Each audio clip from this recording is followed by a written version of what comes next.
एक 40 साल की टैक्सी ड्राइवर अचानक एक स्कूल स्टूडेंट के पीछे पड़ जाती है। वजह सुनकर आप चौंक जाएंगे।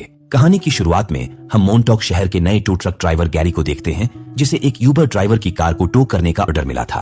वो वहां गया, गाड़ी टो कर ही रहा था, तभी गाड़ी की मालकिन मैडी भागते हुए उसे रोकने आई। लेकिन गैरी ने उसकी एक नहीं सुनी और कहा, तुम्हारी कार की रजिस्ट्रेशन कई महीने से एक्सपायर है, ऊपर से प्रॉपर्टी टैक्स भी तुमने काफी समय से नहीं भरा।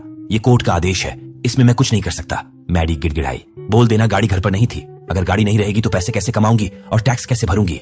फिर भी गैरी नहीं माना तो वो उसे रिझाने लगी और उसे वो बात याद दिलाई जब 3 महीने पहले गैरी की यहाँ पोस्टिंग हुई थी। वो दोनों पहली बार मिले और खूब मजे किए थे। उसके बाद मैडी उसे बिल्कुल भूल गई, यहाँ तक कि एक फोन भी नहीं किया। इस बात को लेकर वो गुस्से में था कि मैडी ने उसके साथ चीटिंग की। मैडी बोली, नहीं ऐसा नहीं है, मैं आज रात तुम्हारे बारे में ही सोच रही थी। बातों बातों में गैरी पिघल गया, लेकिन तभी मैडी का झूठ पकड़ा गया। उसके घर पर कोई लड़का था। मैडी उसे समझाने की कोशिश करती है कि वो उसके मामा का लड़का है, लेकिन अगले ही पल वो भी झूठ निकला कि इसमें गैरी उसकी गाड़ी उठा ले गया।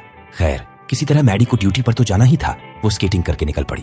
आगे जाकर उसने अपनी कार देखी। गैरी वहां नहीं था, वो नाश्ता खरीद रहा था। मौका देखते ही मैडी ने तेजी से गाड़ी छुड़ाने की कोशिश शुरू कर दी। सब कुछ ठीक चल रहा था, लेकिन एक गलती हो गई। उसे लगा कि उसने कार पूरी तरह छुड़ा ली है। जैसे ही उसने कार स्टार्ट की और बैक गियर लगाया, मामला बिगड़ गया। कार अभी भी मेटल वायर से बंधी हुई थी। लाख कोशिशों के बावजूद उसकी चोरी पकड़ी गई। इस बार पुलिस ने सिर्फ वार्निंग देकर छोड़ दिया, लेकिन अगली बार उसका लाइसेंस सीधा सीज कर दिया जाएगा। मैडी अपने वकील से कहती है कि सीज होने दो, गाड़ी ही नहीं होगी तो लाइसेंस का आचार डालूंगी। वकील जवाब देता है कि रूल्स रेगुलेशंस मानने ही पड़ेंगे। वो आगे बताता है कि घर का गवर्नमेंट टैक्स 1 सितंबर तक भर देना, वरना तुम्हारी प्रॉपर्टी भी सीज कर दी जाएगी। मैडी चिढ़कर कहती है कि गाड़ी उसकी, घर उसका, फिर भी सब सीज कर देंगे। क्या वाहियात रूल्स हैं। खैर, यहाँ से माथापच्ची करने के बाद मैडी अपने काम पर पहुंचती है। वो मरीना बार में काम करती थी अपने बचपन की सहेली सैरा के साथ। सैरा का हस्बैंड जिम भी वहीं काम करता है। समर का टाइम था, ऐसे में अगर मैडी के पास कार होती तो टूरिस्टों को उबर राइड देकर वो अपना घर बचा सकती थी। सैरा उसके लिए एक ऑनलाइन सेकंड हैंड कार देख रही थी। तभी उसे एक पोस्ट मिला। उसमें लिखा था, अगर चमचमाती गाड़ी चाहिए तो हमारे 19 साल के लड़के को डेट कीजिए। वो एक अच्छा इंसान है, बहुत स्मार्ट है, बस सोशली शर्माता है। आज तक उसकी कोई गर्लफ्रेंड नहीं बनी। हम सब कोशिश कर चुके हैं। हमें एक सुंदर, नेक और समझदार लड़की चाहिए, 20 से 25 की उम्र की, जो उसे डेट कर कॉलेज जाने से पहले थोड़ा सोशल बना दे। मरीना को लगा कि ये किसी पागल का काम है, जिस पर जिम कहता है, तुम अमीरों के चोचले नहीं जानती, वो अपने बच्चों के लिए किसी भी हद तक जा सकते हैं। वैसे डील तो अच्छी थी, लेकिन मैडी 20-25 की तो थी ही नहीं। तो क्या मैं 20-25 की तो लगती हूँ? एक ट्राई देने में क्या हर्ज है। वो उस लड़के के पेरेंट्स से मिली, लेकिन पहली ही नजर में ही वो भांप लिए कि मैडी उनके बेटे से काफी बड़ी है। वे उससे उसकी उम्र पूछें।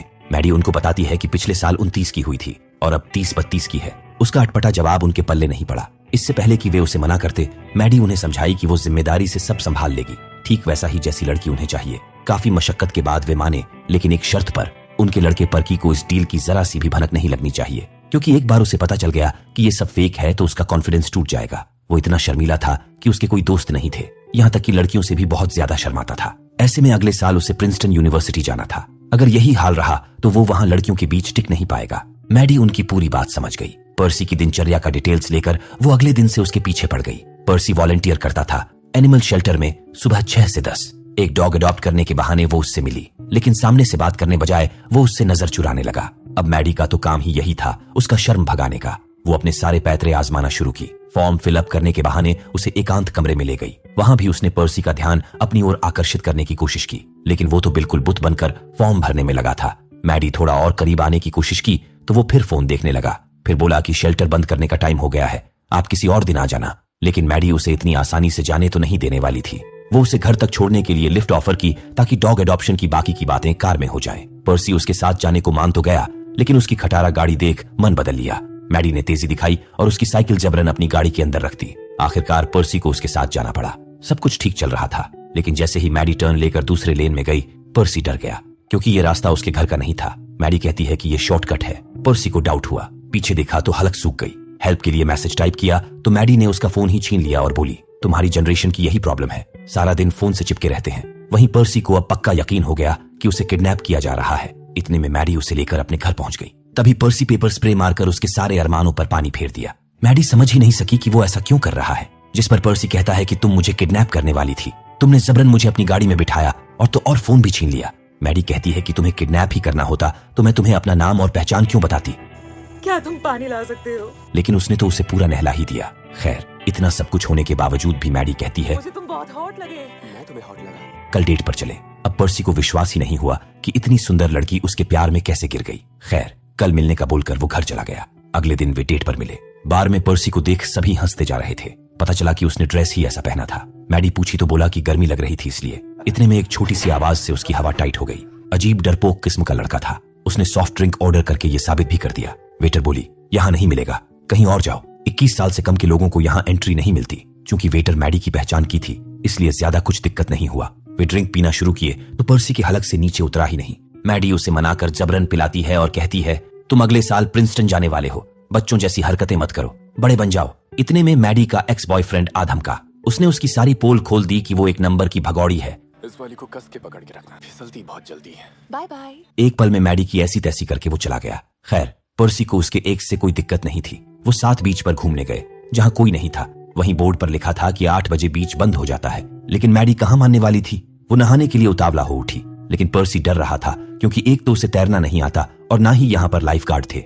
मैडी कहती है कि डूबोगे तो मैं तुम्हें बचा लूंगी, ज्यादा सोचो मत। पर्सी को शार्क और जेलीफिश से भी डर लग रहा था, फिर भी वो हिम्मत जुटाकर गया उसके साथ। लाइफ में पहली बार तो उसे ये सब एक्सपीरियंस करने का मौका मिला था। मैडी जैसे ही उसके करीब गई, कुछ लफनटूस वहां पर आधम के। उन्होंने बड़ी उत्सुकता से पूछा, तुम दोनों वहाँ क्या कर रहे हो? होमवर्क कर रहे हैं। फिर क्या था, उन लफनटूसों ने उनके फोन चुरा लिए और तो और कपड़े भी ले जाने लगे। मैडी का दिमाग सटका तो वो उसी हालत में पानी से बाहर निकली और अकेले ही उन पर टूट पड़ी। तीनों को मार मार कर कचूमर निकाल दिया। आखिरकार वे उससे डरकर वहां से भाग गए। पर्सी को बड़ा आश्चर्य हुआ।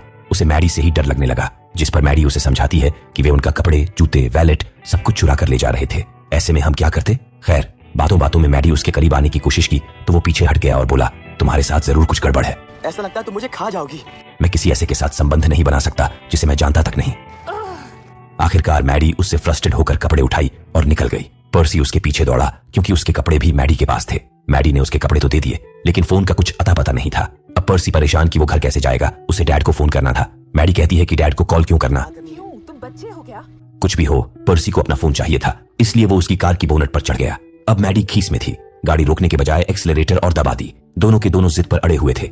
एक स्पीड कम करने को तैयार नहीं, दूसरा फोन मांगने से बाज नहीं आ रहा था। इसी जिद बहस में वो स्पीड लिमिट क्रॉस कर गई। पुलिस वाले उसके पीछे पड़ गए। आज अगर मैडी पकड़ी गई तो उसका लाइसेंस सीज हो जाएगा, क्योंकि एक बार उसे वार्निंग मिल चुका था। ऐसे में उसे कमाल का तरकीब सूझा। सामने ट्रेन आ रही थी। वो स्पीड बढ़ाई तो पर्सी की हालत खराब हो गई। लगा कि आज उसका खेल खत्म, लेकिन वे ट्रेन से टकराने से बाल बाल बचे। इस प्रकार वो पुलिस के चुंगल से भी बच निकली। पर्सी डरपोक तो था, लेकिन उसे भी अब मजा आने लगा था। दोनों की बॉन्डिंग भी अच्छी हो गई। मामला बिल्कुल सेट हो चुका था। वो सुगंधित स्प्रे वगैरह मारकर रेडी हुई ताकि इस बार भी कुछ गड़बड़ ना हो जाए। रोमांटिक सॉन्ग्स लगाई और लटके झटके दिखाना शुरू की। पर्सी भी धीरे धीरे रंग दिखाना शुरू किया, लेकिन तभी उसे इचिंग होने लगी। पता चला पूरा पीठ लाल हो चुका था। दरअसल जब भी पर्सी घबराता उसे ये दिक्कत आती थी। इस बार भी मामला आखिरी पड़ाव पर आकर चौपट हो गया। पर्सी को बड़ा अजीब फील हुआ। वो ऐसा क्यों है, इस बात से उसे बड़ी चिढ़ थी। जिस पर मैडी कहती है कि मैं भी तो तुम्हारी तरह ही हूँ। मैं जब 18 की थी तो एक सर्फिंग बोर्ड बनाया था। जिन बीचेस पर मुझे जाना था उनके नाम उन पर लिखे, लेकिन उस समय डर के मारे इस घर से कभी दूर गई ही नहीं, क्योंकि पिता तो बहुत पहले ही छोड़ गए थे। उसके बाद मॉम की तबीयत भी बिगड़ गई और उनके जाने के बाद तो जैसे सब कुछ बदल गया। वो यही की होकर रह गई और अब तो ले देकर ये घर ही उसके पास है, जिसे गवर्नमेंट जब्त करने पर तुली है। पर्सी भी उसे अपनी सीक्रेट बातें बताता है। ये बात तब की है जब वो 9वीं क्लास में था। एक दिन क्लास को जैसे ही पता चला कि वो अपने मम डैड के कमरे में सोता है, इसको लेकर स्कूल में गंदी अफवाहें उड़ाई जाने लगी। तभी से पर्सी अपने आप में ही रहने लगा। वो सारा दिन घर पर रहता, गेम खेलता, किसी से मिलने में भी कतराता। 4 साल तक ऐसे कमरे में बंद रहने के बाद उसका नेचर ही ऐसा हो गया। अब उसे अनजान लोगों से सीधे मुंह बात करने से भी डर लगने लगता है। यही वजह है कि उस वाकये के बाद उसने किसी से दोस्ती नहीं की। वो एक अच्छा पियानिस्ट भी है, लेकिन इस डर की वजह से वो आज तक लोगों के बीच परफॉर्म नहीं सका। अब दोनों की वाइब मैच करने लगी थी। वे एक दूसरे का दर्द फील कर पा रहे थे। खैर, आज भले ही उनके बीच कुछ नहीं हुआ, लेकिन जाने से पहले वो कहता गया कि हम कल फिर मिलेंगे। इसके बाद तो उनकी अच्छी खासी दोस्ती हो गई। अब वो हर रोज मिलते और साथ में खूब मस्ती करते। इस बीच मैडी टाइम निकालकर सैरा के होने वाले बच्चे के लिए गिफ्ट लेकर गई। वहां जाकर पता चला कि एक रियल एस्टेट एजेंट उसका घर बिकवाने के पीछे पड़ा था। बायर उसके घर के पूरे पैसे देने के साथ उसके सारे टैक्स वगैरह भी भरने को राजी था, लेकिन मैडी किसी भी कीमत पर अपनी माँ का घर बेचने को तैयार नहीं हुई। उसे उम्मीद था कि जल्द ही वो पर्सी के साथ इंटीमेट हो लेगी, कार मिल जाएगा और इस समर कमाकर वो सब कुछ सही कर देगी। आज रात वो डेट पर जाने का भी प्रोग्राम बना चुकी थी। दोनों मिले और इस बार पर्सी अपना फोन तक नहीं लाया था। मतलब बिल्कुल साफ था, आज वो मैडी को पूरा टाइम देने वाला था। मैडी जानबूझकर उसे एक प्रॉम पार्टी में ले गई, फिर बहला फुसलाकर उसे अपने लिए कुछ प्ले करने को बोली। वो जानती थी कि शर्म की वजह से वो लोगों के बीच परफॉर्म नहीं कर पाता। उसने पर्सी पर पूरा भरोसा जताया कि वो सबसे बेस्ट है। ये सुनकर उसे प्रेरणा मिली। पर्सी पहले से ही कॉन्फिडेंट महसूस कर रहा था। जैसे ही उसने प्ले किया, वहां मौजूद सभी लोग दिल थाम कर उसे सुनने लगे। वो सचमुच एक कमाल का पियानिस्ट था। संगीत खत्म होते ही तालियों की गड़गड़ाहट गूंज उठी। मैडी को तो विश्वास ही नहीं हुआ कि वो इतना कमाल का गाता है। पर्सी की एक क्लासमेट नेटली भी उससे काफी प्रभावित हुई। वो सीधे आकर उसे गले लगा लेती है और कहती है, पर्सी, तुम तो यहाँ? छा ही गए, अमेजिंग। वैसे नेटली को अपने डैड से पता चला था कि पर्सी भी प्रिंसटन जा रहा है। नेटली भी जाने वाली थी तो उसे लगा कि उनकी जोड़ी अच्छी जमेगी। इधर पता नहीं क्यों, लेकिन नेटली और पर्सी को एक दूसरे के करीब देखकर मैडी को जलन होने लगी। तभी नेटली का ध्यान उस पर गया और उसने मैडी से पूछा, क्या आप पर्सी की मम्मा की दोस्त हैं? आपसे मिलकर अच्छा लगा। इसके बाद वो पर्सी को एक पार्टी में इनवाइट करती है जहां प्रिंसटन के कई स्टूडेंट आने वाले थे, लेकिन मैडी ने उसे वहां ले जाने से साफ मना कर दिया और कहा कि आज रात का उनका प्लान पहले से फिक्स है। इसके बावजूद नेटली जाते जाते पर्सी को उस पार्टी का एड्रेस देती गई। पर्सी उसके साथ पार्टी तो नहीं गया, लेकिन प्रिंसटन जाने का मन बना चुका था। वो मैडी से कहता है कि जब मैं प्रिंसटन चला जाऊंगा तो छुट्टी वाले दिन मुझसे मिलने आ जाना। मैडी मना कर देती है कि उसके पास गाड़ी नहीं है। पर्सी कहता है कि ट्रेन से चली आना, सिर्फ 5 घंटे की तो बात है। मैडी कहती है कि वो इतनी दूर कभी नहीं गई। तब पर्सी कहता है कि ठीक है, मैं लाइसेंस बनवा लेता हूँ, छुट्टी के दिन तुमसे मिलने आ जाया करूंगा। मैडी जवाब देती है कि नहीं, तुम्हें छुट्टियां तो कॉलेज में ही एंजॉय करनी चाहिए। पर्सी समझ नहीं पा रहा था कि अगर वो उससे मिलना नहीं चाहती तो फिर उसे डेट क्यों कर रही है। गुस्से में वो मैडी को लेकर नेटली की बताई पार्टी में चला गया। मैडी चाहकर भी उसे रोक नहीं सकी तो वो भी पीछे पीछे पहुंच गई, लेकिन वहां जिसे देखो वही उसे घूरे जा रहा था। नौजवानों की पार्टी में किसी अधेड़ उम्र की औरत का होना किसी को हजम नहीं हो रहा था। देखते ही देखते कुछ लड़के उसके पीछे पड़ गए। किसी तरह उनसे पीछा छुड़ाकर वो भाग निकली। उसने कई लोगों से पूछा, तब जाकर पता चला कि पर्सी तो नेटली के साथ ऊपर मजे कर रहा है। फिर क्या था, वो ऊपर गई दरवाजा खुलवाई, लेकिन जब उन दोनों ने दरवाजा नहीं खोला तो उसने 2 कदम पीछे हटकर दरवाजा तोड़ डाला। वो चिल्लाई। कुछ किया इसके साथ? Oh my God. नेटली ने बताया कि पर्सी ने कोई गोली ले ली है, नसें फूल गई हैं, पता नहीं उसे क्या हो रहा है। मैडी ने तुरंत उसे जबरन उल्टी करवाई। तब तक वो लड़का जिसने मैडी से पार्टी में आने पर सवाल किया था अपने माँ बाप को ऊपर ले आया। बवाल मच गया। लड़के के पिता चिल्लाए कि बच्चों की पार्टी में तुम क्या कर रही हो, कौन हो तुम? फिर उन्होंने जबरदस्ती मैडी को बाहर निकालने की कोशिश की।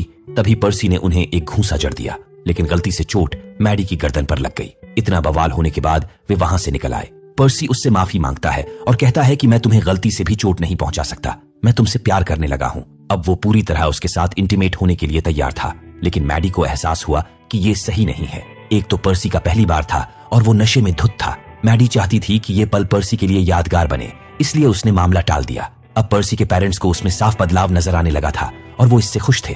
तभी पर्सी उन्हें अपनी गर्लफ्रेंड के बारे में बताता है और कहता है कि मैडी को लॉन्ग डिस्टेंस पसंद नहीं, इसलिए उसने प्रिंसटन जाने का फैसला बदल दिया है। ये सुनकर उसके पेरेंट्स परेशान हो गए। जिस वजह से उन्होंने मैडी को हायर किया था वो उल्टा उन पर भारी पड़ गया। उसी वक्त वो मैडी को कॉल करते हैं और बताते हैं कि उसने अच्छा काम किया है, इसलिए वे कल ही टेस्ला उसके नाम करने वाले हैं, लेकिन उससे पहले उसे किसी भी तरह पर्सी को प्रिंसटन जाने के लिए मनाना होगा।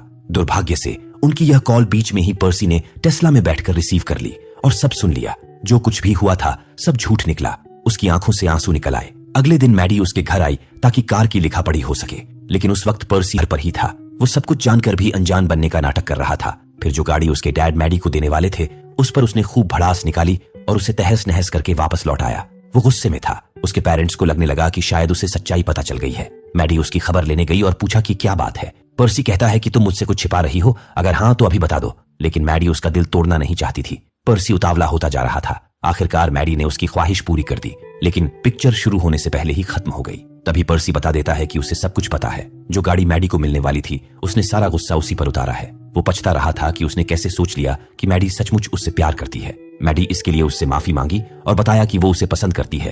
तभी तो उसने उससे वो बातें शेयर की जिन्हें उसने आज तक किसी और को नहीं बताया। सच ये था कि उसका इरादा कभी भी पर्सी को पर्सनली हर्ट करने का नहीं था, उसे बस किसी तरह अपना घर बचाना था। खैर, इस तरह दोनों अलग हो गए। मैडी की कार उसे मिल गई। पर्सी भी प्रिंसटन जाने के लिए मान गया, सिर्फ एक शर्त पर कि आज के बाद उसके पेरेंट्स उसकी लाइफ में दखल नहीं देंगे। वो जीते या हारे अब सब कुछ अपने दम पर करेगा। उधर मैडी ने इस समर $22,000 कमाने का गोल सेट किया। उसने ट्रिपल शिफ्ट में काम किया, खूब मेहनत की और समर के अंत तक उसने अपना गोल अचीव कर लिया। टैक्स और लोन चुकाकर अपना घर भी बचा लिया। इसी खुशी में उसने इस साल का थैंक्सगिविंग अपने घर पर रखा, लेकिन जिम और सैरा इसमें शामिल नहीं होने वाले थे। सैरा ने बताया कि जिम के डैड का घर इतना बड़ा नहीं है कि बच्चे के जन्म के बाद वे सब वहां रह सकें, और इतना पैसा भी नहीं है कि वे यहाँ अपना घर खरीद लें, इसलिए उन्होंने फ्लोरिडा जाने का फैसला कर लिया है। मैडी भी वहां रहकर खुश नहीं थी। वो खुद को दिलासा देते देते थक चुकी थी। उसने एक टूरिस्ट को डेट भी किया, लेकिन पर्सी के बारे में सोचकर उसका मूड और खराब हो गया। आखिरकार उसे पर्सी की वो बात याद आई कि उसे घर से निकलकर अपना सपना जीना चाहिए। उसने घर बेच दिया और अपनी गाड़ी चकाचक रिपेयर करवा ली। जाने से पहले गैरी से भी उसका दिल दुखाने के लिए माफी मांगी। फिर वो निकल पड़ी पर्सी से मिलने, लेकिन पर्सी तो उसका फोन तक उठाना छोड़ चुका था। काफी पूछताछ और कोशिशों के बाद वो उसे एक प्रिंसटन पार्टी में मिली। लेकिन पर्सी उसे देखना तक नहीं चाहता था। वो गाड़ी लेकर वहां से निकलने लगा तो मैडी उसकी कार के बोनट पर चढ़ गई। अब चाहे जो हो, उसे पर्सी से बात करनी ही थी। पर्सी कहता है कि तुमने मुझसे झूठ बोला ताकि तुम्हें एक गाड़ी मिल सके। उतर जाओ मेरी गाड़ी से, मैं तुमसे कोई बात नहीं करना चाहता। इसी जिद बहस में गाड़ी ठुक गई और मैडी के पीछे आग पकड़ ली। उसे बुझाने के लिए पर्सी ने गाड़ी समेत मैडी को समंदर में कूदवा दिया। पानी में गिरते ही उसे डर हुआ कि कहीं मैडी को कुछ हो न जाए। वो बेचैन हो उठा। आखिरकार उसने मैडी को माफ कर दिया। मैडी बोली, तुम्हारी किस्मत अच्छी है कि मैं वापस लौटी। मेरे बगैर क्या करते तुम? पर्सी कहता है कि ज्यादा कुछ नहीं, बस वर्जिन ही रह जाता। मैडी कहती है कि तुम अब भी वर्जिन ही हो, कुछ नहीं हुआ था उस दिन हमारे बीच, मगर तुम चाहो तो अपने दोस्तों को जो चाहो बता सकते हो। खैर, अब ये उनकी आखिरी मुलाकात थी। इसके बाद वो सीधे थैंक्सगिविंग पर ही मिलेंगे, जब पर्सी प्रिंसटन से वापस आएगा। मैडी कहती है कि उस वक्त मैं यहाँ नहीं होंगी, मैंने अपना घर बेच दिया है और अब मैं अपने सपने को जीने जा रही हूँ, जैसा तुमने कहा था। पर्सी को चिंता होने लगती है कि वो अकेले सब कुछ कैसे कर पाएगी, लेकिन यही डर मैडी को भी है कि उसके बिना पर्सी कैसे सब कुछ संभालेगा। आखिर में दोनों एक दूसरे से कहते हैं कि वे खुद को संभाल लेंगे। मैडी जाते जाते सैरा को एक सरप्राइज भी दे जाती है। दरअसल उसने अपना घर जिम को बेच दिया था, वो भी बहुत कम पैसे में। तो दोस्तों, ये थी कहानी नो हार्ड फीलिंग्स मूवी की।